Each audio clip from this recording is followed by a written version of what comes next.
Hi everyone, LaManna here in my cigar box guitar building workshop today.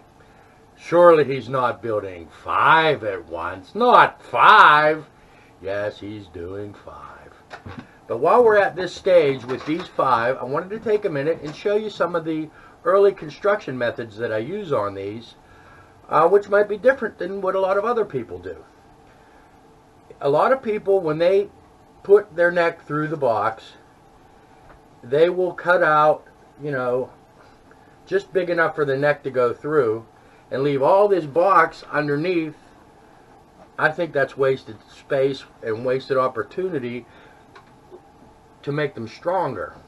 So what I do, I'll show you on this one, is I cut my hole all the way to the bottom of the box.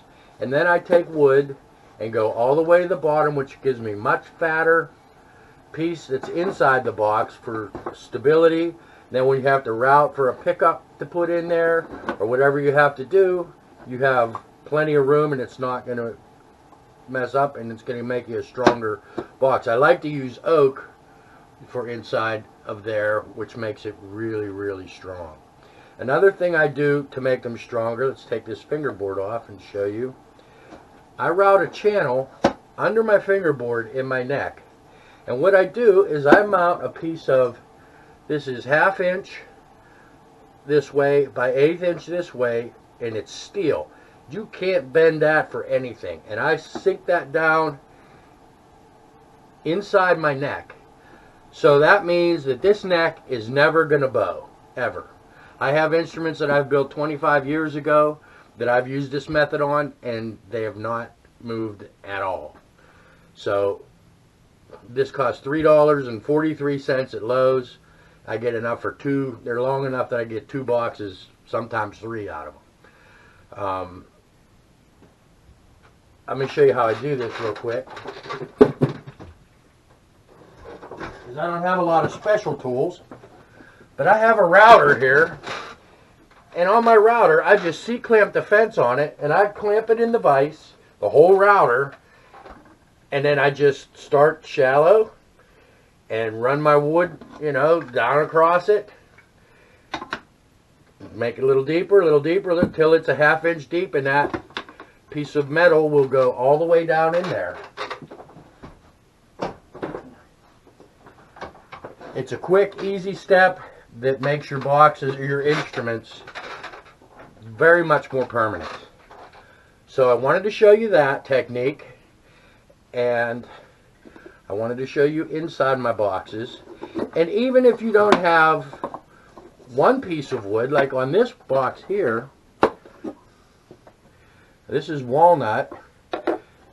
I took a piece, this is just a regular 1x2 of pine that I sandwiched in between 2 pieces of walnut. And once I make my heel and sand it and stain it and do everything I'm going to do, that ought to look really nice. A nice contrasting wood for on there. And they're solid in the boxes, it makes them that much more secure. I have my banjo I made this way and I beat it. I mean, no worries. You can't hurt it. You can be as rough as you want, because sometimes with these you get a little rough. But that's what it does. This one, the Chillin' Moose, I'm kind of experimenting with darkening the fingerboard on it. We'll see where we get with this one. These 2 are walnut. This is cherry, and I put a little bit of finish on that, just because once I put the frets in, I don't really have the opportunity to put finish on. And it kind of matches the box, and I think that's what the whole neck is going to look like. That ought to all be pretty much the same color. I take my fingerboards and I cut my fret slots first before I mount them. It's a lot easier to cut your fret slots. And then I will attach them and glue them on.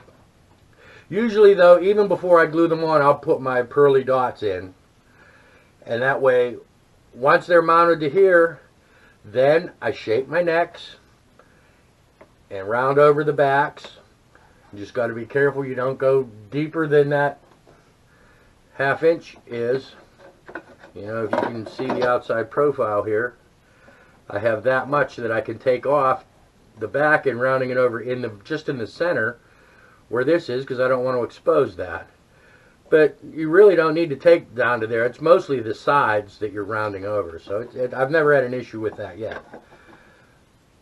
But once I mount the fingerboards, then I'll put the frets in.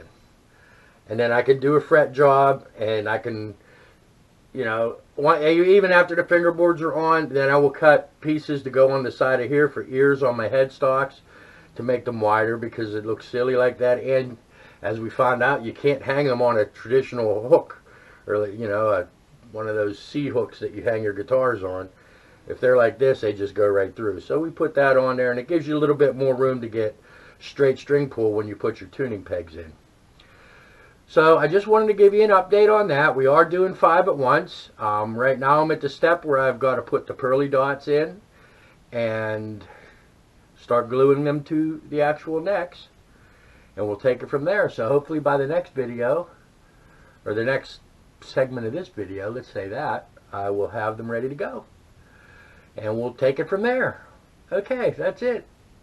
Thanks a lot for watching. Be sure to subscribe. And don't forget, hi everyone, and thank you everyone. Bye-bye.